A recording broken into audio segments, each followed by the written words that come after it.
It's time to show off my entire Do You Poo collection. There, you've seen it. Let's talk about this interesting little segment of the hobby up next on this video from Bronzeville Comics.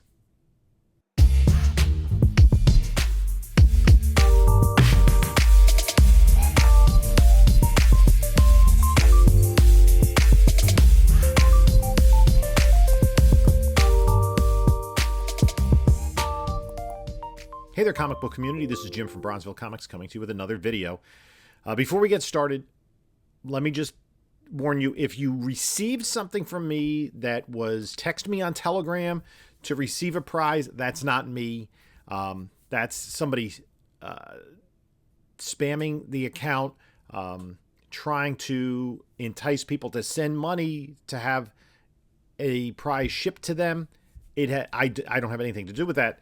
And these same people, they did a couple of months ago hit some of the other big comic book YouTubers like Comic Tom, Very Gary, Mint Hunter, Comic Tropes.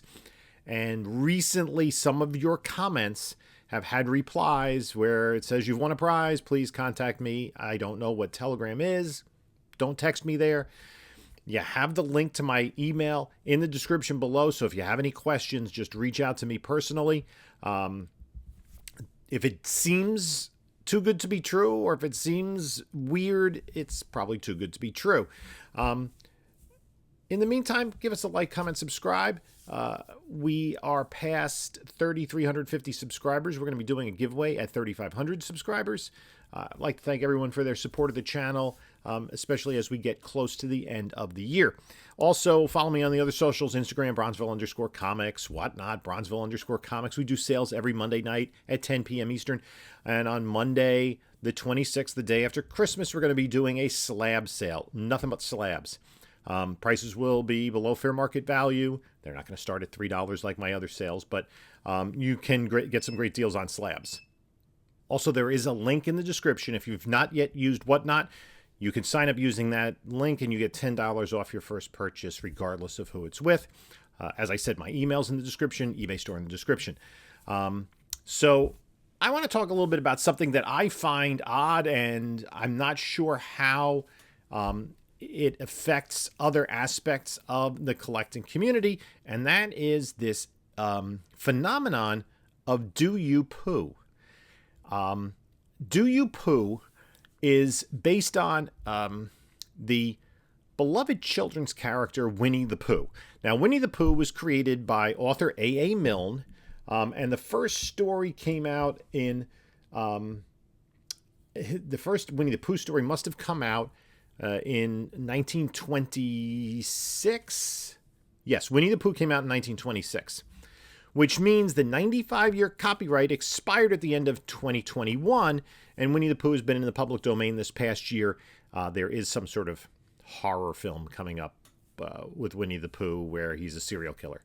But as A.A. Milne and his collaborator, the author E.H. Shepard, first envisioned the character in a series of children's books, Winnie the Pooh is based on a stuffed animal that Milne's son had, and the human character in the books and in the animated adaptations, Christopher Robin, is based on Milne's own son. And there are other stuffed animal characters that are in the 100 Acre Wood, in these very gentle, charming stories that Milne wrote in the 1920s and 1930s.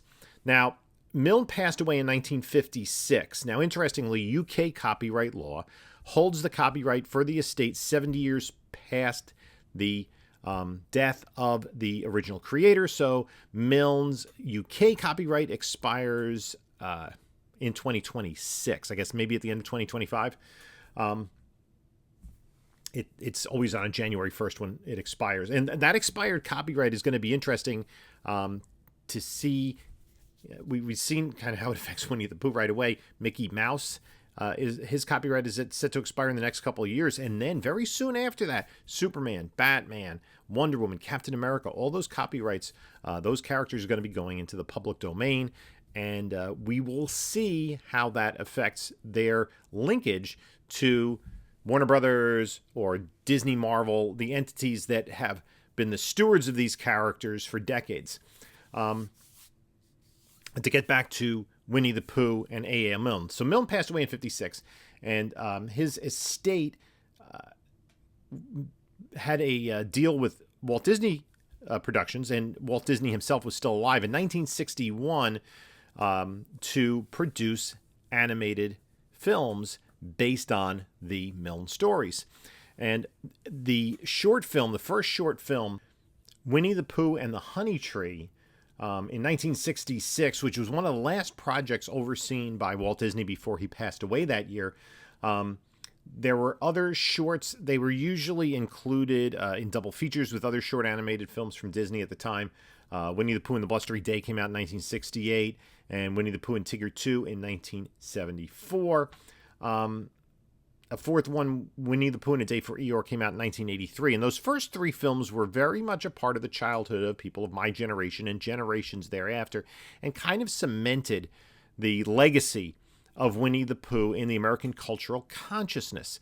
The likeness of the character has been popular for well over 50 years, and Disney has used that brand in other merchandise. There have been some issues with making sure that there were payments rights to the estates of the original creators. But essentially, Winnie the Pooh has now gone into public domain. Now, there was Antarctic Press in 2012 came out with a 3-issue miniseries entitled Dead Pooh, which was a satire combining Winnie the Pooh and Deadpool, and Merritt Michaels was the artist on those. 3 years later, Michaels had his own one-shot with Counterpoint Press, Do You Pooh. And the original cover was an homage to Walking Dead, with a Winnie the Pooh-shaped Deadpool in the foreground. That is the only Do You Pooh story that exists. Every other comic of Do You Pooh is the exact same story, reprinted with different covers, homaging everything from comic book covers to movie posters to record and CD albums. And they have, I guess, proven quite popular. One of the things about them is that the print runs are very limited. Now, according to CLZ, right now, they have in their database 198 different variant covers of Do You Pooh. And I kept hearing, especially on Whatnot sales, Do You Pooh, Do You Pooh, Do You Pooh. I'm like, what is this? I had no idea what it was. So I said, well, let me look it up. Let's do some Google. So I did the research. So the story was a satire aimed at adults. I have yet to read the story because I don't have a copy of the book, where you have characters from Marvel and DC that are kind of amalgams, links with characters from the Winnie the Pooh franchise. So for a certain age of collector, they would, you would recognize both. If you're a comic book person, you recognize the comic book characters. Even if you're not, they were, very prominent, Spider-Man, Wolverine, Batman, Superman, Wonder Woman kind of characters. And the Winnie the Pooh characters, if you're familiar with that, those animated shorts that Disney had put out, or with the original books. I have to be honest, I don't get it. I don't understand it. And whenever I come across a Whatnot feed that's like, oh, we have Do You Pooh, I'm like, yeah, no, not for me. Not what I'm looking for. But then again, I've said this before, there's no right way to collect. There's no wrong way to collect. If this is something you enjoy, by all means collect it. And if you want to collect all 198 covers, a lot of them are signature series that have been signed by the artist or different artists. And a lot of times the releases are exclusive releases with conventions like C2E2, New York Comic Con, San Diego Comic Con, etc. And there are also foil covers and metal covers. So pretty much every modern gimmick in the book is put into these Do You Pooh books. And so my concern and kind of my question to the community is, how does this affect the future of comic books? We saw the boom and bust of comic books in the 90s when people thought that buying The Death of Superman or X-Men #1 or Spider-Man #1 was going to fund their kids' college, because they look back, X-Men #1 and Amazing Spider-Man #1, heck, those books are worth, at the time, thousands and thousands of dollars.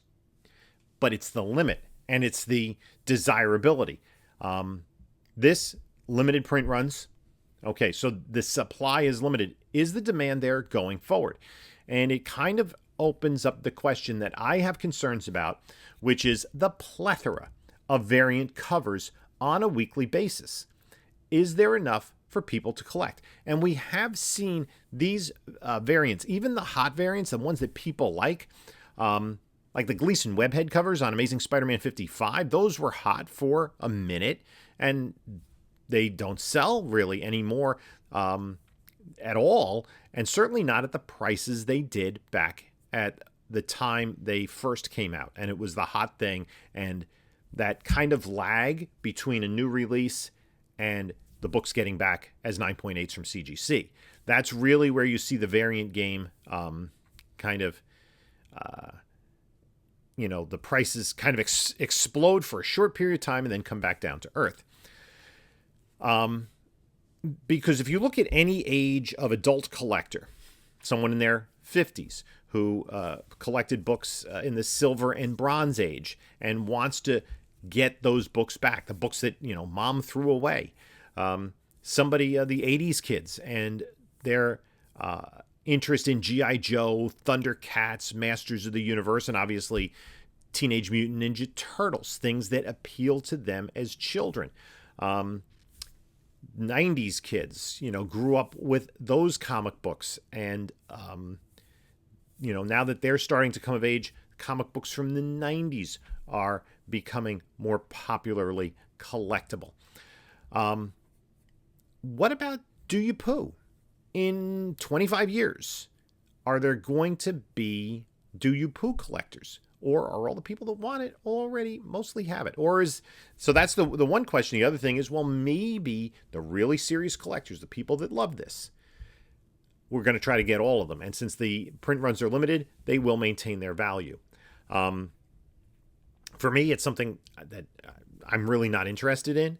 But let me know in the comments below. Do you own any Do You Pooh? And do you have plans on adding any to your collection in the future? Spoiler warning, I also don't own any Ninja Funk books. I am a mostly Marvel and DC superhero guy. I do branch out, but I like stuff that's almost as old as I am or older. And that's old.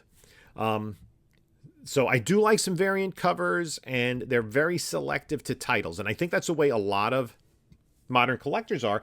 If you're a fan of Moon Knight, maybe you'll buy a lot of Moon Knight variants. If you're a fan of Catwoman, and you really like those Sozumika variants, maybe you'll collect those. But there's no way to collect everything. There's just such a large variety of variant covers out there. And is it going to dilute the market? That's the concern I have. I think it's Action Comics, 1037, or one of the books coming out soon has a massive amount of variant covers. And I looked at them. I'm not really interested in any of them. And I collect Action Comics. I have a run of Action Comics going back into the 300s. I probably have 700, maybe more issues of Action Comics. But I'm not really going to seek out the variant covers. If something looks really cool to me, or there's a character that I'm particularly interested in, maybe I'll pick that up. So, that's for those of you that aren't familiar with Do You Pooh, this is a little bit of a background. Again, what I didn't even realize, I'm like, what is this book about? It's one story. It's the same story that's been reprinted almost 200 times with different covers. And maybe there are people that want to get all 200 of those covers. That's altogether possible. I'm not sure, who exactly collects this, but more power to them. If that's what you want, great. that Winnie the Pooh horror film. I think it's supposed to come out in early 2023. There might have been production delays. It could be something that has a cult following, but it seems like a grotesquerie, if that's a word, a grotesque reimagining of this beloved children's character. There could be some fun to be had with it. I think somebody just did a Grinch horror film that received just terrible reviews. And, these kinds of things have been in the works. And I think right now for movie makers, like in the same year, there was a movie that came out with Abraham Lincoln fighting vampires and fighting zombies. We saw a reimagining in horror of the Banana Splits, who were really only the title characters of a 1960s Saturday morning TV show that introduced other animated cartoons during their show. They really didn't have characters much of their own. Although I do think they had a comic book. And speaking of that, there is a Winnie the Pooh comic book. This would be something I could collect. It was a 33-issue run from Gold Key and Western, starting in 1977. Really, none of the books have much value other than its first appearance of Winnie the Pooh in comics. And 9.8 of that book sold in July for $1,099. 8.5 sold in June for $600.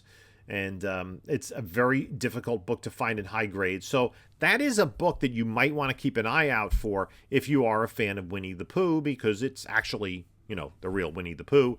And based on the A.A. Milne stories and the visual style of the Walt Disney cartoons.